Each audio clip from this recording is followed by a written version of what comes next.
some people say, my gosh, this must cost a lot of money to do it in the real world, right?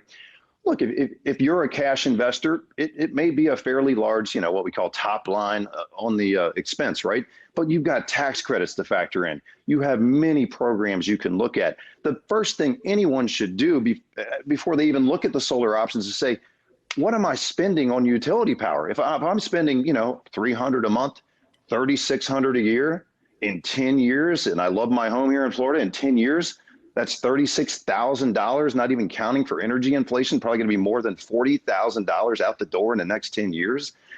Is there a smarter way to spend that same money? So that's where many of our solar clients, certainly here at Solar Energy World, see the light, so to speak, pun intended, and say, yeah, I do think it would be smarter to reallocate that money.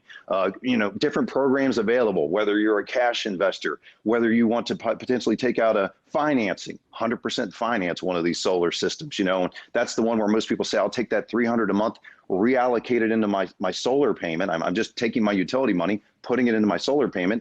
10, 12 years down the line, I own my power free and clear, and all I did was reallocate the same money.